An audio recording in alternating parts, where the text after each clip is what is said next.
Hello दोस्तों, नमस्कार। पार्थिव achievers में आप सभी का स्वागत है। सभी कैसे हैं? आज हम करंट अफेयर की वीडियो लाए हुए हैं जो आपके एग्जाम ओरिएंटेड हैं। टॉप 25 क्वेश्चंस हैं एमसीक्यू बेस, और उनमें जो भी एक्सप्लेनेशन है वो बताया जाएगा। ठीक है। और बच्चों, आजकल मौसम बड़ा उतार चढ़ाव चल रहा है, थोड़ा बच के रहिए। ठीक। सर्दी जुकाम बुखार ये जनरली हर दूसरे आदमी के इस समय हो रही है। ठीक। मैं खुद ही बीमार हूँ, दवा खा के आया हूँ क्लास लेने करंट अफेयर की, जो आपको प्रोवाइड करा रहे हैं। ठीक है। तो करंट अफेयर इंपॉर्टेंट क्वेश्चन है। करंट अफेयर का जीके जीएस में अच्छा वेटेज है। और करंट अफेयर एक ऐसी चीज है कि आप जितना उसको रिवीजन करते रहेंगे, जितना पढ़ते रहेंगे, अटैचमेंट में रहेंगे आप, उतना ही अच्छा आपका करंट अफेयर अच्छा होगा। अब अगर आप हटे इससे तो आप कंपटीशन से समझ लो बाहर हो गए। करंट अफेयर का बहुत बड़ा रोल है, चाहे जो परीक्षा हो, जिसमें जनरल स्टडीज आ रही है, जनरल नॉलेज आ रही है, उसमें करंट अफेयर 100% पूछा जाना है। तो करंट अफेयर का रोल काफी ज्यादा है। करंट अफेयर से आप लोग जुड़े रहे हैं। ठीक। तो क्वेश्चंस की शुरुआत हम लोग करते हैं यहीं से। अच्छे क्वेश्चंस हैं भारतीय दृष्टिकोण से, किसी परीक्षा के दृष्टिकोण से, और आपके भी दृष्टिकोण से अच्छे प्रश्नों का संग्रह लाया हूं, मैं कलेक्शन करके लाया हूं। उम्मीद है पसंद आएंगे आपको। ठीक।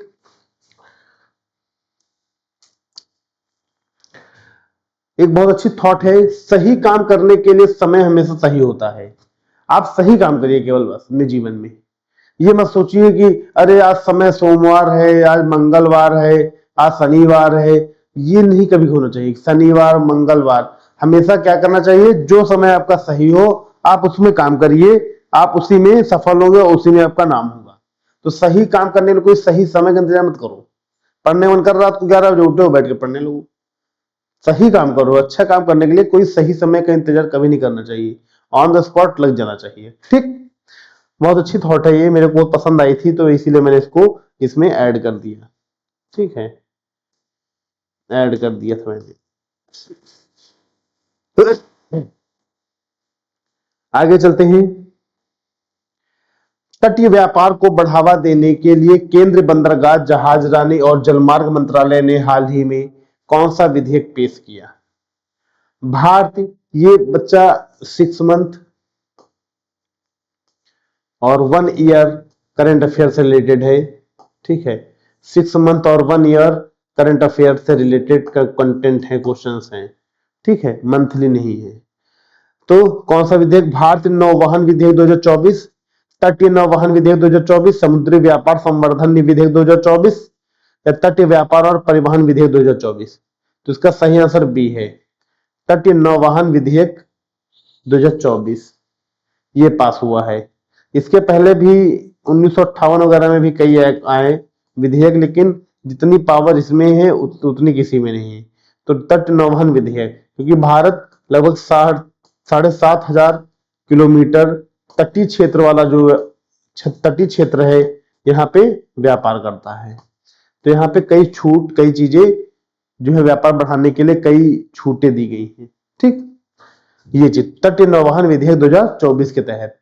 ठीक। अगला क्वेश्चन, अंगामी जनजाति मुख्यतः किस राज्य में पाई जाती है?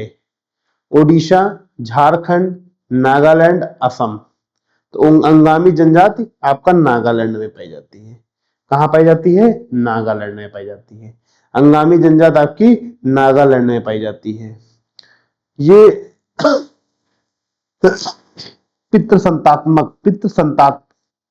पितृसत्तात्मक समुदाय है, एसटी वर्ग में आता है। ठीक, एसटी वर्ग में आता है। कौन से? अंगामी जनजाति। ठीक, जो नागालैंड में पाई जाती है। कहां पाई जाती है? नागालैंड में पाई जाती है। ठीक है, एसटी वर्ग में आता है। और अंगामी जनजाति के जो लोग हैं ज्यादातर कैसे हैं? वो ईसाई धर्म के। ये लोग ईसाई धर्म को माने। ठीक, ईसाई धर्म को माने अंगामी जनजाति के लोग नागालैंड में पाए जाते हैं। ठीक। अगला क्वेश्चन, राजस्थान सरकार द्वारा किस दिन को प्रवासी राजस्थानी दिवस घोषित किया गया? 10 दिसंबर, 9 दिसंबर, 13 दिसंबर या 14 दिसंबर। तो इसका सही आंसर है 10 दिसंबर। प्रवासी मतलब जो लोग राजस्थान के बाहर जाके व्यापार कर रहे हैं, बिजनेस कर रहे हैं, नौकरी कर रहे हैं, तो इनसे यह है कि आप लोग राजस्थान खुद आइए और राजस्थान में काम करिए आगे। अपने प्रदेश में आइए, अपने घर में आइए, वहां पे काम करिए, वहां पे अपना वर्चस्व बनाइए, अपने राज्य को डेवलप करिए, रिक्रिएट करिए। ठीक, तो कौन सा है? 10 दिसंबर को राजस्थान प्रवासी राजस्थानी दिवस मनाए जाने की घोषणा की गई। ठीक, नेक्स्ट, कोंडा रेड्डी जनजाति मुख्य रूप से किस राज्य में पाई जाती है? केरल, आंध्र प्रदेश, उड़ीसा या झारखंड? तो कोंडा रेड्डी जनजाति केरल में पाई जाती है। कहां पाई जाती है? कोंडा जनजाति केरल में पाई जाती है।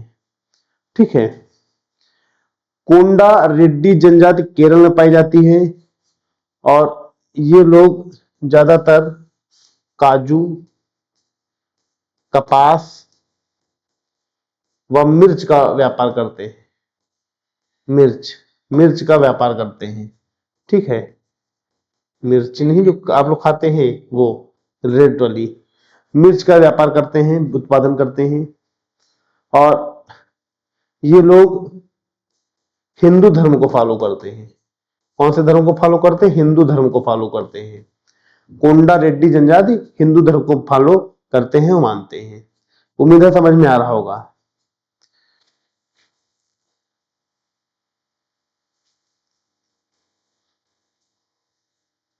दोस्तों केरल नहीं है, आपका आंध्र प्रदेश है, माफ करना। और ये जनजाति जो है गोदावरी नदी के तट पर है। कहां पे? गोदावरी नदी के तट पे। गलत मैंने बता दिया आपको, केरल नहीं है, आंध्र प्रदेश है जो गोदावरी नदी के तट पर है, नाम नदी के तट पर निवास करती है, निवास करती है। इनकी जो भाषा है वो भाषा जो है कैसी है? तमिल है। ठीक, तमिल या तेलुगु बोलते हैं। ठीक, ये इनकी भाषा है। तो दोस्तों केरल नहीं है, केरल गलत है, वो आपका आंध्र प्रदेश सही है। ठीक है, क्या है? आंध्र प्रदेश। आगे चले, थोड़ा स्वास्थ्य बच्चों गड़बड़ है, इसकी वजह से ज्यादा एक्सप्लेन नहीं कर रहा हूं, लेकिन आपको क्वेश्चन में प्रोवाइड करा रहा हूं, जो चीजें बताने में बता भी दे रहा हूं। ठीक, हाल ही में उत्तर प्रदेश के किस शहर में पूर्व प्रधानमंत्री अटल बिहारी वाजपेयी की प्रतिमा का अनावरण किया गया है? लखनऊ, वाराणसी, कानपुर, गोरखपुर? तो अटल बिहारी वाजपेयी जी का लखनऊ में किया गया है। कहां किया गया है? लखनऊ में किया गया है। लखनऊ में कहा किया गया है? कुड़िया घाट पे। ठीक, इनकी जो प्रतिमा बनाई गई है उसको किसने बनाया है? मूर्तिकार अमरपाल सिंह ने। मूर्तिकार अमरपाल सिंह ने बनाई है। अटल बिहारी वाजपेयी जी की जो प्रतिमा लगाई गई कुड़िया घाट में, उसको मूर्तिकार अमरपाल सिंह ने बनाई है। कहां पे बनाई है? कुड़िया घाट पे बनाई है। ठीक, लखनऊ के कुड़िया घाट। नेक्स्ट, भारत का पहला ग्लास ब्रिज का उद्घाटन कहां किया गया? कोच्चि, केरल, विशाखापट्टनम आंध्र प्रदेश, कन्याकुमारी तमिलनाडु, पोरबंदर गुजरात? तो इसका जो सही आंसर है वो क्या होगा? भारत का पहला ग्लास ब्रिज का उद्घाटन कहां किया गया? तो सी, कन्याकुमारी तमिलनाडु। 30 दिसंबर 2024 को बना। 77 मीटर लंबा है ये, 77 मीटर ये लंबाई इसकी है। ठीक, उसकी चौड़ाई जो है वो 10 मीटर है। कितनी है? 10 मीटर चौड़ाई। यानी इस ब्रिज का जो लेंथ है वो 77 मीटर है और ब्रेथ जो है वो 10 मीटर है। ठीक, 30 दिसंबर 2024 को बनके तैयार हुआ था। ठीक, आगे चलते हैं। असम सरकार द्वारा छात्र मूल्यांकन के लिए शुरू किए गए गुणोत्सव 2024 का विषय क्या है? शैक्षिक बुनियादी ढांचे में सुधार, गुणवत्तापूर्ण शिक्षा को सुनिश्चित करना, भविष्य के लिए छात्रों को सशक्त बनाना, डिजिटल शिक्षा प्रणाली का निर्माण? तो इसका सही आंसर है गुणवत्तापूर्ण शिक्षा सुनिश्चित करना। ठीक, लगभग 24 जिलों के स्कूल प्रिंसिपल्स और बच्चों को ये गुणोत्सव उत्सव मनाए जाने का फैसला लिया गया है असम सरकार द्वारा। अच्छी शिक्षा जागरूकता फैलाने के लिए यह योजना शुरू की गई है, यह प्लान शुरू किया गया है। ठीक, आगे चलते हैं। हाल ही में भारत रेलवे ने उत्तर प्रदेश के किस शहर में पेंट माई सिटी अभियान का आयोजन किया गया? बच्चे ये क्वेश्चन उस समय का है जब महाकुंभ चल रहा था। महाकुंभ कहाँ हुआ था? तो प्रयागराज में हुआ था। कहाँ हुआ था? प्रयागराज में हुआ था। ठीक दोस्तों, प्रयागराज में महाकुंभ हुआ था। तो वहां भारत रेलवे ने पेंट माई सिटी, तो शहरों में जो दीवारें थी प्रयागराज के शहरों में, दीवारों पे हिंदू धार्मिक कथाएं, चित्र आदि पेंटिंग की गई, पेंट की गई थी। हिंदू धर्म के कल्चर को दिखाया गया, हिंदू धार्मिक जो कविताएं हैं, हिंदू धार्मिक जो कल्चर हैं, चित्र हैं, इन सब चीजों को पेंट करके दर्शाया गया था। ठीक, कहां पे? प्रयागराज में। ठीक, नेक्स्ट क्वेश्चन चलते हैं। गणतंत्र दिवस परेड 2025 में तीनों भारत सेनाओं की संयुक्त झांकी का विषय क्या था? विविधता में एकता, सशक्त और सुरक्षित भारत, एकता में शक्ति, राष्ट्र के रक्षक। तो इसका सही आंसर बी है, सशक्त और सुरक्षित भारत। बच्चा ये 76 76वां गणतंत्र दिवस था 2025 में। 76वां गणतंत्र दिवस था, इसमें जो तीनों भारतीय सेनाओं की संयुक्त झांकी थी, सशक्त और सुनिश्चित भारत। तो इसका यह मतलब है कि इसमें भारत की आत्मनिर्भरता दिखाई गई है। इसमें इस झांकी में क्या था?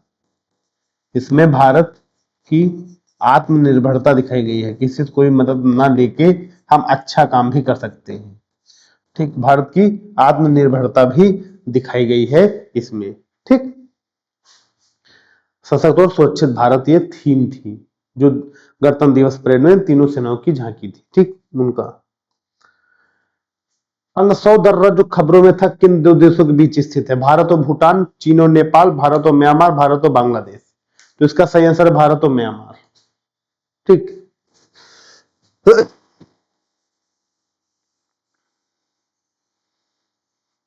ये अरुणाचल प्रदेश वाला जो क्षेत्र है, अरुणाचल प्रदेश और ये म्यांमार, तो यहाँ पे जगह है कौन सा?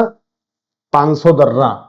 यहाँ 500 दर्रा है, 500 दर्रा पाया जाता है जो अरुणाचल प्रदेश और म्यांमार के बीच में, भारत और म्यांमार। ठीक, भारत और म्यांमार दो देशों में राज्य का तो अरुणाचल प्रदेश सीमा बनाती है। ठीक, इस दर्रे को नर्क का दर्रा भी कहते हैं, इसे नर्क दर्रा भी बोलते हैं, नर्क द्वार बोलते हैं। पेपर में आ जाए कि भूगोल में भारत के किस दर्रे को नर्क द्वार कहते हैं, तो नर्क द्वार कहते हैं 500 दर्रा को। ठीक, 500 दर्रा को कहते हैं। जब द्वितीय विश्व युद्ध हुआ, भारत और नेपाल के बीच लड़ाई हुई, तिब्बत शरणार्थी जब भारत आए, तो ये सब लोग इसी दर्रे से होकर आए गए थे, लेकिन काफी डेंजरस ये दर्रा है। ठीक है, लगभग जमीन से 3750 फीट ऊंचे पे है ना, तो भारत और म्यांमार की सीमा पर है। ठीक, नेक्स्ट। मन्नान समुदाय मुख्यतः किस राज्य में पाया जाता है? महाराष्ट्र, तमिलनाडु, केरल, कर्नाटक। मन्नान समुदाय, मन्नान समुदाय मुख्यतः कहां पाया जाता है? तो केरल में। ठीक, मन्नान समुदाय केरल में पाया जाता है।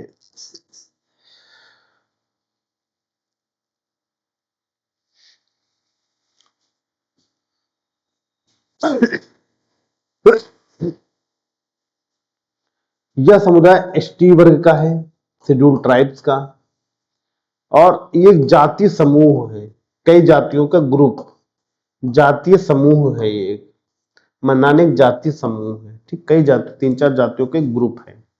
ठीक है, पितृसत्तात्मक है ये भी, और हिंदू धर्म को मानते हैं,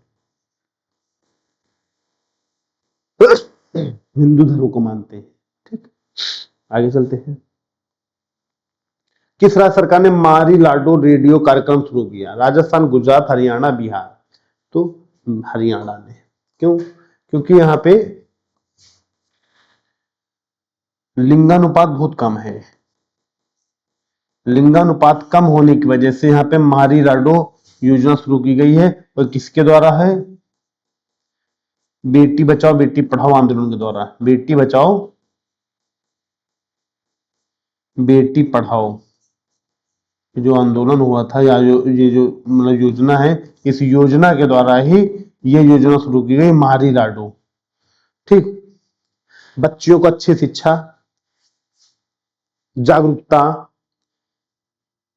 और लोगों को जानकारी, मतलब बच्चियों को जागरूकता, शिक्षा, स्वास्थ्य, इन सब चीजों पे ध्यान देना। ठीक। और हरियाणा में वैसे भी जानते हो लिंगानुपात कम है, सबसे कम। ठीक। पूरे भारत में सबसे कम लिंगानुपात हरियाणा में है, सेक्स रेशियो। देश का प्रकृति परीक्षण अभियान किस मंत्रालय ने की एक पहल? विज्ञान और प्रौद्योगिकी मंत्रालय, आयुष मंत्रालय, स्वास्थ्य और परिवार कल्याण मंत्रालय या शिक्षा मंत्रालय? तो इसका आंसर है आयुष मंत्रालय। ठीक। प्रकृति परीक्षण लिखा है इसमें, इसका मतलब है भारत के हर गांव के घरों में आयुर्वेद पहुंचाना। आयुर्वेद पहुंचाना। क्या पहुंचाना? आयुर्वेद पहुंचाना।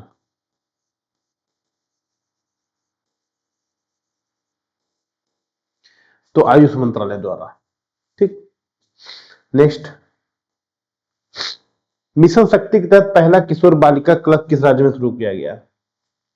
मणिपुर, नागालैंड, असम, मिजोरम। तो नागालैंड में। ठीक। इसमें 10 से 19 वर्ष की लड़कियों को, 10 से 19 वर्ष की जो लड़कियां हैं, किशोरी बालिकाएं हैं, इन पे काम किया करना शुरू किया गया है, जिन्हें शिक्षा, स्वास्थ्य व जागरूकता के लिए इन पर काम किया गया है। इन पर काम किया गया है। ठीक है। 10 से 19 वर्ष की बच्चियों को इस क्लब के द्वारा। ठीक। और ये क्लब जो है लड़कियों को ही लिए काम करता है, सिर्फ लड़कियों के लिए। ठीक है। अगला क्वेश्चन दोस्तों, ब्लैंक है पेज। किस कंपनी ने भारत का सबसे बड़ा ऊर्जा साक्षरता आंदोलन club energy eco crew launch किया? किस कंपनी ने भारत का सबसे बड़ा ऊर्जा साक्षरता आंदोलन club energy eco crew launch किया? तो बताइए, Tata power, Reliance power, NTPC, उपरोक्त में से कोई नहीं। तो टाटा पावर, इसका सही आंसर है टाटा पावर। ठीक। ये भारत के लगभग 24 शहरों में 1000 स्कूल, लगभग 5 लाख बच्चों को ये साक्षरता दी जाएगी कि सौर ऊर्जा से क्या फायदे हैं, क्या बेनिफिट्स हैं, और ऊर्जा साक्षरता के बारे में जानकारी, कि ऊर्जा के विषय में एनर्जी क्या होती है इसके बारे में बताना, और हम जो है प्राकृतिक सोर्सेज से, नेचुरल सोर्सेज से जो चीजें हमें मिल रही उसके बारे में समझाना और बताना। ठीक। तो टाटा पावर। नेक्स्ट, ऑनलाइन आश्वासन निगरानी प्रणाली को लागू करने के लिए कौन सा मंत्रालय जिम्मेदार है? गृह मंत्रालय, संसदीय कार्य मंत्रालय, वित्त मंत्रालय या इलेक्ट्रॉनिक और सूचना प्रौद्योगिकी मंत्रालय? तो इसका सही आंसर बी है, संसदीय कार्य मंत्रालय। ठीक। अगला क्वेश्चन, जोमी जनजाति मुख्य रूप से भारत के किन राज्यों में पाई जाती है? केरल, तमिलनाडु, कर्नाटक, नागालैंड, मिजोरम, मणिपुर, असम, राजस्थान, गुजरात, महाराष्ट्र, बिहार, झारखंड, पश्चिम बंगाल। तो इसका सही आंसर बी है। दोस्तों, ये जो क्वेश्चन है खास तौर से मैं आपको बता दूं, नॉर्थ और ईस्ट, नॉर्थ ईस्ट जो स्टेट्स हैं इनसे संबंधित कोई भी क्वेश्चन अगर आ रहे हैं तो मोस्ट इंपॉर्टेंट है। ठीक। यानी कि पूर्वोत्तर भारत से संबंधित जो भी प्रश्न पूछे जा रहे हैं वो बहुत इंपॉर्टेंट और महत्वपूर्ण है, तो इनको बहुत अच्छे से आप प्रिपेयर करें जिससे आप क्वेश्चन गलत ना करें। ठीक। जोमी जनजाति, नागालैंड, मिजोरम, मणिपुर, असम। ठीक। जोमी जनजाति जो है भारत, बांग्लादेश और म्यांमार में काफी मात्रा में म्यांमार में निवास करती है। ये मूलतः कहां के हैं? अगर मैं कहूं ये मूलतः तिब्बत के हैं, तिब्बत के और बर्मा के पास, मतलब कि म्यांमार, तिब्बत और बर्मा पर रहने वाली जनजाति है, लेकिन ये भारत बांग्लादेश वगैरह में काफी ज्यादा मात्रा में जनजाति निवास करती है। ठीक, ज्यादा हम बहुत एक्सप्लेन नहीं कर पा रहे हैं तो क्योंकि स्वास्थ्य ठीक नहीं है इसकी वजह से। भास्कराचार्य राष्ट्रीय अंतरिक्ष अनुप्रयोग एवं भू सूचना विज्ञान संस्थान किस राज्य में है? गुजरात, महाराष्ट्र, कर्नाटक, तमिलनाडु। तो गुजरात में। ठीक, गुजरात में कहां पे है? गांधीनगर। इसका काम क्या है? मानचित्र बनाना, मैप, सॉफ्टवेयर डेवलप करना, ठीक, डेटाबेस तैयार करना। ठीक, ये सब काम इस कंपनी के हैं। ये कहां है? गुजरात के गांधीनगर में है। ठीक है, गुजरात के गांधीनगर में। नेक्स्ट, पार्वती सेकंड जल विद्युत परियोजना जो खबरों में थी किस राज्य में स्थित है? उत्तर प्रदेश, मध्य प्रदेश, पंजाब या हिमाचल प्रदेश? तो दोस्तों ये हिमाचल प्रदेश में। ठीक है, पार्वती सेकंड जल विद्युत परियोजना। भैया ये जो परियोजना है ये 200 मेगावाट विद्युत संयंत्र स्थापित किया गया। संयंत्र का ट्रायल हुआ था जो सफल रहा, जो सफल रहा। ठीक, और कहा जा रहा है कि जब पूर्ण रूप से कंप्लीट होगा, पूर्ण रूप से हो जाएगा, बन जाएगा, तो सालाना 3000 मिलियन यूनिट बिजली पैदा करेगा। 3000 मिलियन यूनिट बिजली पैदा करेगा, बिजली पैदा करेगा। ठीक, पार्वती जल विद्युत परियोजना 200 मेगावाट विद्युत का ट्रायल था, 200 मेगावाट विद्युत संयंत्र का ट्रायल था जो सक्सेसफुल हो गया। अभी एक चरण, पहले चरण में, इसमें कई चरण हैं, 200 वाट मेगावाट के, 200, 300, 400 मेगावाट के जल विद्युत परियोजनाएं स्थापित की जा रही। और कहा जाता है जब पूर्ण रूप से कंप्लीट होगा तो एक साल में 3000 लगभग 3000 मिलियन यूनिट बिजली पैदा करके देगा सालाना, जिससे लाइट की इतनी दिक्कत नहीं होगी। ठीक, पार्वती जल विद्युत परियोजना। पार्वती जो नदी है सहायक नदी किसकी है? पार्वती नदी व्यास की सहायक नदी है, व्यास की सहायक नदी है ये व्यास की सहायक नदी है। कौन सी? पार्वती। ठीक, पार्वती व्यास की सहायक नदी है। ठीक दोस्तों, आगे चलते हैं। राज्य सरकार ने गरीबी उन्मूलन के लिए P4 बंगारू कुटुंबकम मार्गदर्शी पहल शुरू की। आंध्र प्रदेश, कर्नाटक, केरल, महाराष्ट्र। तो आंध्र प्रदेश ने शुरू की। और इसका मतलब यह है सार्वजनिक व निजी, सार्वजनिक व निजी हिस्सेदारी। आंध्र प्रदेश का मतलब है कि सरकार जो कर रही है, जो निजी लोग हैं, जो मजबूर लोग हैं, अगर वो समाज को डेवलप करना चाहते हैं, बढ़ाना चाहते हो तो आप सहयोग करिए और साथ मिलके हम लोगों का जो हेल्प हो सके करेंगे। तो जो गरीब तबके के लोग हैं उनको मुफ्त गैस सिलेंडर, राशन, घर, कुछ जो सुविधाएं दे सकते हैं वो दी जाए। ठीक, तो आंध्र प्रदेश में शुरू किया गरीबी उन्मूलन के लिए P4 बंगारू कुटुंबकम मार्गदर्शी प्लान। ठीक, तो किसके द्वारा? आंध्र प्रदेश द्वारा, जो सार्वजनिक व निजी हिस्सेदारित्व है, जिसमें लोगों को सुविधाएं प्रदान की जाए। ठीक, अगला, नवंबर 2024 में किस राज्य सरकार ने गिव अप अभियान शुरू किया? पंजाब, गुजरात, राजस्थान, बिहार।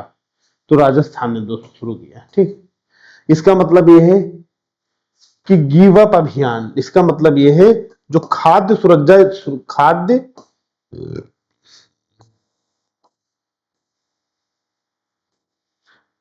खाद्य सुरक्षा अभियान चल रहा था सरकार तरफ से, खाना और राशन फ्री मिल रहा था।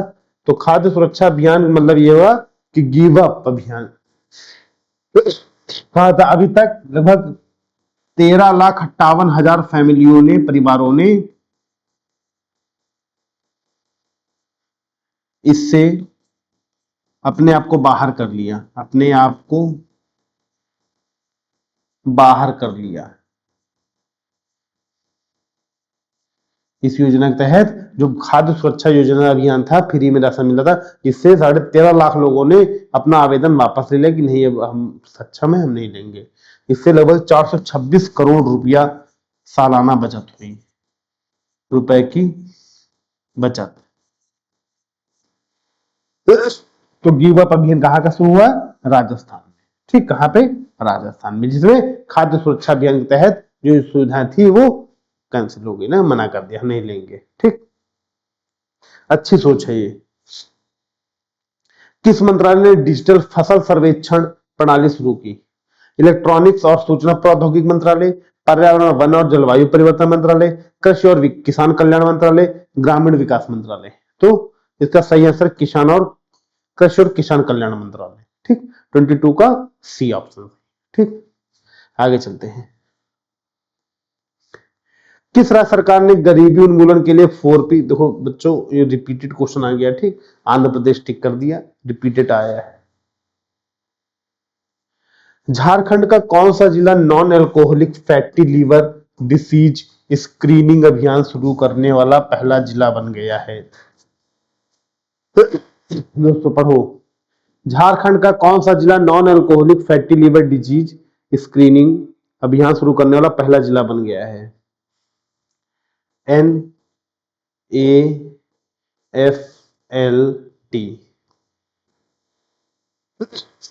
Non alcoholic fatty liver disease. Ranchi, Palamu, Paschim Singhbhum, Hazaribagh. तो रांची कौन सा सही आंसर है? रांची। इसमें अभियान जो शुरू हुआ है, जो लोग अत्यधिक शराब पीते हैं, बहुत शराब पीते हैं, तो उनको दिक्कत हो जाती है, तो ये अभियान शुरू किया गया, लोगों को जांच की जाएगी और उनको सही ट्रीटमेंट दिया जाएगा, है ना। अगर सही ट्रीटमेंट नहीं दिया जाएगा तो उनके लीवर सोरासिस, लीवर पे काफी ज्यादा असर पड़ेगा और जान भी जा सकती है। ठीक, तो ये अभियान झारखंड के रांची से अभियान शुरू किया गया कि समय से अगर दिक्कत ज्यादा हो रही है तो पता चल जाएगा, तो ट्रीटमेंट तुरंत शुरू कर दिया जाएगा। ठीक, अगला क्वेश्चन और लास्ट क्वेश्चन मेरा है, कौन सा राज्य एग्रीवोल्टेइक परियोजना अपनाने वाला देश का पहला राज्य बन गया? उत्तर प्रदेश, बिहार, राजस्थान, पंजाब। तो उत्तर प्रदेश, उत्तर प्रदेश। ठीक, ए ऑप्शन सही है, उत्तर प्रदेश, ए ऑप्शन सही है। ठीक, इसका मतलब क्या? एग्रीवोल्टेइक परियोजना की कृषि का उत्पादन, तो कृषि से फसल का उत्पादन, तो साथ साथ बिजली का भी उत्पादन, बिजली उत्पादन। ठीक, खेतों में पिलर्स लगाए जाएंगे, ठीक, जिनमें क्या लगाई जाएंगी? ये प्लेट्स लगाई जाएंगी। ठीक, उन प्लेट से सूर्य की रोशनी आएगी, सूर्य की रोशनी, इससे क्या होगा? इससे बिजली भी बनेगी। ठीक, और जो ट्यूबवेल लगा हुआ है उसे पानी भी जाएगा, तो मतलब खेती के साथ साथ बिजली का भी उत्पादन किसान करेंगे। और खेतों में इसके पैनल लगाए जाएंगे, सौर ऊर्जा से संबंधित, है ना। ये ऐसे सिस्टम है कि सौर ऊर्जा से चलेगा भी, लाइट भी बनेगी, साथ साथ तुम्हारे खेत को पानी की जरूरतें पूरी होंगी और साथ ही साथ बिजली का उत्पादन भी कर रहे हैं। तो ये उत्तर प्रदेश में शुरू किया गया। ठीक दोस्तों, तो आज हम इसमें जो चीजें बताए हैं करंट अफेयर की, तो बहुत हम एक्सप्लेन नहीं किए, काफी चीजें रह गई हैं बताने के लिए, लेकिन थोड़ा स्वास्थ्य गड़बड़ होने की वजह से मैं ज्यादा एक्सप्लेन नहीं किया उसमें। लेकिन आपको जनरली वीडियो क्वेश्चन प्रोवाइड कराने का हमारा उद्देश्य था कि नहीं, बच्चों को मिस ना हो कोई चीज, उनको प्राप्त होती रहे लगातार। ठीक, जिससे उनका कोई चीज लॉस ना हो, उनको मिलता रहे। ठीक दोस्तों, तो आज हम करंट अफेयर की वीडियो यहीं पे समाप्त करते हैं। Top 25 question RRB group D वालों बच्चों के लिए, दिल्ली पुलिस जिनका रिसेंटली पेपर है वो जरूर देखें। जिन जिन बच्चों का पेपर चल रहा है उनके लिए वीडियो बहुत अच्छी है, क्योंकि ये 6 मंथ और ईयरली वीडियो है। ये मतलब महीने वाला नहीं, इसमें महीने नहीं, 6 महीने, जनवरी से लेकर ये इधर दिसंबर तक का तो जो 24-25 जो कंटेंट है वो इससे संबंधित है, जो आपके परीक्षा के लिए काफी ज्यादा इंपॉर्टेंट और महत्वपूर्ण है। ठीक, और आपको हम इसी तरह लगातार वीडियो प्रोवाइड कराते चलेंगे, और हमारी पूरी टीम आपके साथ लगी है। बस आपका काम है मेहनत करना, बस। ओके, थैंक यू, धन्यवाद, नमस्कार, जय हिंद, जय भारत।